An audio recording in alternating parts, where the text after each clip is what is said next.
Muy buenos días, bienvenidos de nuevo al canal. Muchísimas gracias por los comentarios que habéis puesto al primer audiolibro titulado 7 minutos de soberbia contenida, que es una novela de ciencia ficción, que relata los encuentros del poder en el mundo de las religiones, en realidad el catolicismo, el mundo musulmán y una tercera parte en la que se encuentran con el ermitaño, con el señor del desierto y con alguien del que habla Dante Alighieri en la Divina Comedia, en el infierno. Hoy continúo con un segundo libro, novela de ficción, que trata de las ideologías. No quiero desvelar mucho, pero vamos a dar un paseo novelado, como si fuese una película, por el mundo de las ideologías, de un lado, del otro, de arriba, de abajo. Es un libro sobre el poder, sobre el ser humano, sobre el quererse, sobre la fuerza del amor y la potencia del poder. El libro, a diferencia del otro, no tiene capítulos, ni los capítulos tienen título. Lo voy a dividir en capítulos porque este libro es mucho más largo que el otro. La trama está más tejida, tiene más hilos conductores que espero que podáis ver con cierta facilidad, y por eso voy a poner capítulos, pero los capítulos no tienen títulos. Dicho esto, vamos a comenzar. El libro comienza mucho de bueno y mucho de malo, con algunas citas que para mí son importantes y que tienen mucho que ver con esta novela. Mucho de bueno y mucho de malo entre lo viejo había desaparecido. Mucho de bueno entre lo nuevo se había desarrollado, y mucho, pero mucho más entre lo nuevo, incapaz de desarrollo monstruoso, había hecho su aparición bajo el sol. Esta cita es de Lev Tolstoy. En las mujeres embarazadas todo, por ejemplo la manera de caminar, influye en el parto. Si toman alimentos demasiado salados, echan al mundo un niño sin uñas. Si no saben contener la respiración, tienen más dificultades para parir. Hasta un bostezo durante el parto puede ser mortal, así como un estornudo durante el coito puede provocar el aborto. Compasión y vergüenza asaltan a quien considera cuán precario es el origen del más soberbio de los seres vivientes. Muchas veces basta el olor de una lámpara apenas apagada para abortar, y decir que de un comienzo tan frágil puede nacer un tirano o un verdugo. Tú, que confías en tu fuerza física, que estrechas entre tus brazos los dones de la fortuna y te consideras no pupilo, sino hijo de ella, tú que tienes alma dominadora, tú que cuando un éxito te hincha el pecho, te crees Dios, piensa qué poco hubiera bastado para destruirte. Esta cita es de Plinio, de su libro Historia Natural. Y ahora viene una cita de un premio Nobel, una mujer premio Nobel, que se llama Wisława Szymborska, que tiene un poema que a mí siempre me ha gustado muchísimo. Y dice así: las fronteras de las naciones humanas, qué permeables son. Cuántas nubes pasan impunemente flotando sobre ellas. Cuánta arena del desierto se desliza de uno a otro país. Cuántas piedras ruedan desde las montañas hasta los dominios ajenos con botes desafiantes. He de mencionar aquí los pájaros que vuelan uno tras otro y se posan en las barreras bajadas. Incluso si fuera solo un gorrión, ya tiene allí la cola, mas su pico permanece aquí. Además, nunca se queda quieto. Entre los innúmeros insectos me limitaré a la hormiga, que entre las botas derecha e izquierda del guardia, a la pregunta ¿de dónde a dónde?, no se siente obligada a contestar: ah, mirad con atención todo este desorden a la vez por todos los continentes. ¿Acaso no es la leña la que desde la orilla opuesta pasa de contrabando su 100.000ª hoja? ¿Y quién sino el calamar de osados y largos tentáculos viola la sagrada zona de las aguas territoriales? ¿Cómo se puede hablar en general de orden alguno si ni siquiera es posible repartirse las estrellas para saber cuál brilla para quién? Y queda aún el reprobable expandirse de las nieblas y del polen por toda la superficie de la estepa, como si no estuviera bien partida en dos, y el resonar de las voces por las serviciales ondas del aire, gritos que llaman y gorgojos llenos de significado. Solo lo humano logra ser verdaderamente ajeno. Lo demás son bosques entremezclados, obras de topo y viento.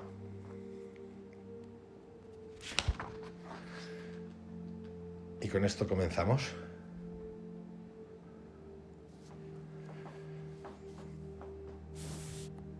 Abrí la puerta de la casa con el cuidado que el atrevimiento me dictaba. Era el 8º piso, la puerta de la derecha. Entré y miré.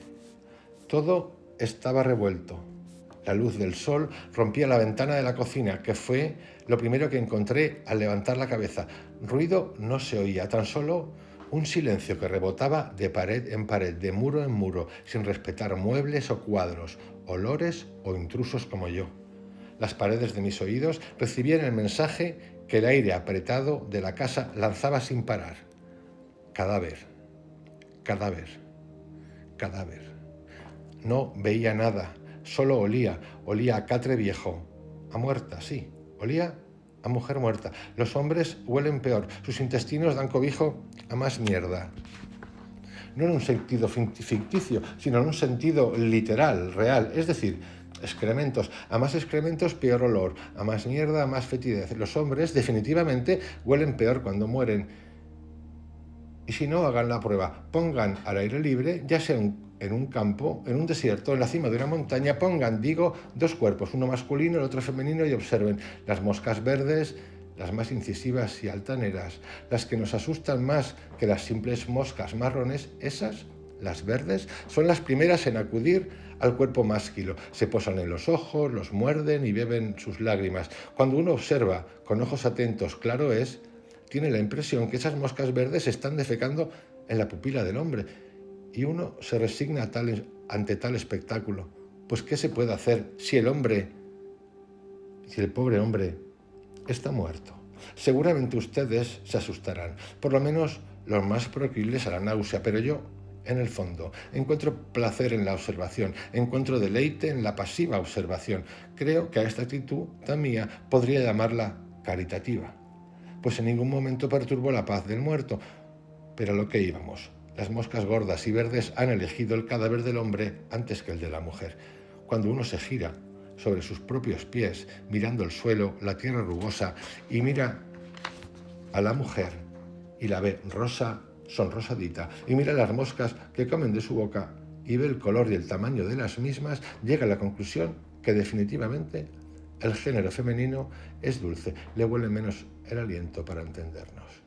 Las moscas de la mujer, en lugar de defecar como las del hombre, lo que hacen es orinar. Y así llego a pensar que la mujer, cuando muere, desprende un hedor más liviano que el del hombre, pues nunca ha olido igual una cosa que otra. Volviendo al piso del que venía. Una vez dentro, avancé hacia la cocina, platos rotos, tazas vacías, vino por el fregadero y migas de pan, muchas migas de pan que eran arrastradas por un pelotón de hormigas rojas que en procesión beata llevaban el botín a su hormiguero. La luz estaba encendida. Una bombilla de pera iluminaba pobremente la cocina. El olor empezaba a ser rancio. El silencio taponaba mis oídos y el mensaje casi ya no se podía recibir. Lo sentía débil. No sé si por la cercanía del descubrimiento o por lo impresionado que estaba en ese momento. Cadáver, cadáver, cadáver. La voz se perdía y yo seguía andando. Una puerta negra, justo debajo de la pila, llamó mi atención. La miré y fui hacia ella. Me agaché y palpé su cara. Todavía olía a barniz. Retiré la mano y la volví a mirar, pues sentí un poco de frío que procedía de detrás de la puerta. Era una corriente gélida, tan gélida que cuando volví a apoyar la mano en la ranura del marco, 2 dedos Se me cubrieron de escarcha. ¿Qué podía ser aquello?, me pregunté. Por un momento creí pensar que el frío bien podía obedecer a una fuga de la nevera, pero no, la nevera estaba justo al otro lado de la cocina. Aquí solo estaba la pila que tenía un grifo de agua fría. Me levanté, abrí el grifo y dejé correr el agua. Puesto de rodillas, pegué la oreja a la puerta, dispuesto a escuchar. No oía nada. El agua no corría por la tubería. Volví a levantarme y me quedé observando el sumidero. El agua caía del grifo directamente al sumidero, que no tenía rejilla. Desde la altura que lo miraba, un simple agujero, negro, indicaba el camino que debía correr el agua. Seguía sin oír nada. Agaché la cabeza y volví a mirar. No veía nada. Fue entonces cuando decidí meter un dedo y maldita la hora que así fue. Introduje el dedo corazón y hurgué. Por un momento sentí placer. Me acababa de excitar. Con la yema del dedo rocé con sumo cuidado las paredes de la tubería, palpaba, sentía fluir el agua que hacía resbalar mi dedo. Casi extasiado, me había olvidado por un momento de la escarcha de los dedos de la mano derecha. Fue entonces cuando saqué la mano aterrorizado. No podía creer lo que estaba viendo. Aquello no era posible. El dedo estaba congelado, frío, helado, tieso, y la punta del dedo, la yema, estaba roja, un rojo que se albergaba debajo de la capa de hielo. De inmediato metí el dedo bajo el agua, frotándolo con dureza, apretándolo para darle calor, pero nada. La capa de hielo no saltaba. Estaba pegada a mi dedo, vivía de él, tenía vida propia. Asustado como estaba, saqué un pañuelo y envolví el dedo mientras buscaba cerillas o algún mechero por la cocina. Encontré un encendedor de gas, de los utilizados para encender hornillos. Abrí la bombona y encendí uno de los fogones. La llama salió azulada. De inmediato puse el dedo sobre la llama y esperé angustiado a que el hielo se derritiese, pero no. Así estuve unos 3 minutos hasta que mis ojos empezaron a nublarse. No, ¿qué es esta manteca? Esta gelatina que sale del dedo, me dije. No, grité. Una montaña de gelatina manaba de la punta del dedo, de la yema roja, y el hielo no se derretía. El dedo estaba supurando. Fue entonces, ante aquella visión inaudita, cuando empecé a despreciarme. A mí, a mi sexo, a mi instinto animal, a mi excitación, a mi lubricidad. Fue en ese maldito momento que desprecié a todo ese género humano, a su concepción, a su orgasmo, a mi orgasmo. Mi dedo, congelado, frío como una piedra, duro. Mi dedo, el dedo que gozaba toqueteando las profundidades del sumidero, estaba frío, inerte. Y ni el fuego lo apagaba, ni el hielo lo detenía. Frío y calor, los dos en uno. El frío del muerto, del eunuco, del impotente, y el calor, la lumbre del poseso, del tranívoro, unidos para maltratarme, para amargarme, para asustarme. Caí de rodillas. ¿Cuánto tiempo pasó? No lo recuerdo. El dedo seguía igual, frío, muerto, roja la punta, pero la puerta del fregadero, la puerta negra, estaba abierta de par en par. Un reguero pardo, un camino de algas que parecían babear, se extendía desde el umbral hacia la habitación continua a la cocina. Me puse a 4 patas, olfateé el rastro dejado, me sentía un perro, sí, un perro chato y feo, un perro curioso y sucio. Toda mi vida había sido un perro, sin amo, claro, callejero. Así podría fingir tener la rabia y morder a todo aquel hombre indeseable que se regodeara con la miseria de las gentes. Toda mi vida queriendo ser un perro, y nunca hasta ahora me había dado cuenta que había vivido una vida de perro. ¿Qué diferencia hay entre ser un perro y vivir una vida de perro? ¿Acaso no hay perros que viven como humanos? Entonces, ¿por qué no puede haber humanos que vivan como perros? De manera que cuando estaba agachado me invadía una sensación especial, particular, pues sentía haber encontrado la perfección tantas veces deseada, la íntima correspondencia cuerpo y alma, es decir, había vivido en la vida de perro, y al olfatear a 4 patas aquel musgo me sentí perro. Equilibrio, panacea. Creo que hasta me emocioné. En fin, a lo que íbamos. Seguí el rastro de aquella fila de hongos enanos hasta la habitación de al lado. Una vez dentro, y siempre agachado, olisqueando, extasiado por aquel olor almizclado, topé contra un armario. La pista acababa allí mismo. Levanté la cabeza, los ojos la acompañaron y ladré. Con las manos arañaba la pintura de aquel armario alto. Bajé la mirada buscando la continuación de aquel rastro que misteriosamente se cortaba delante del armario, dispuesto a resolver aquella duda, en busca de respuesta, moviendo el rabo, dirían los expertos caninos, me puse en pie. Desde arriba la vista era distinta, me sentí orgulloso. Era el primer perro que podía andar a dos patas, como los hombres. Volví a mirar aquella cinta verdosa y descubrí que los trazos dibujados se parecían a los dibujos que un áspid deja sobre las lomas de una duna del desierto, es decir, un movimiento en forma de S, sibilino, siseante, atento y, ¿por qué no?, peligroso. Me giré y miré el armario de frente. Lancé otro ladrido. Me sentía fuerte, poderoso, me sentía animal. Sentía mis incisivos afilados, listos para morder. Abrí la puerta. La mujer se me vino encima. Parecía querer escapar. ¿Pero de qué? La cogí entre mis brazos y la sentí fría. Estaba muerta. La miré. La sacudí. Pero nada. No reaccionaba. La dejé en el suelo. Ella tumbada. Yo de pie. La volví a mirar. Buscaba algún corte, alguna muestra de violencia, alguna señal que me indicase la causa de su muerte, pero no había nada que me desvelara por qué ya estaba marchita. Era blanca. Bueno, debió de ser blanca porque su color actual era verdoso, marmóreo. Los párpados abiertos me hablaban de unos ojos azules, penetradores. Enseguida pensé que esta mujer debía de haber vivido mucho. Ya saben, esas cosas que uno piensa con un simple golpe de vista y que a veces se convierten en epifanías de un porvenir ya conocido.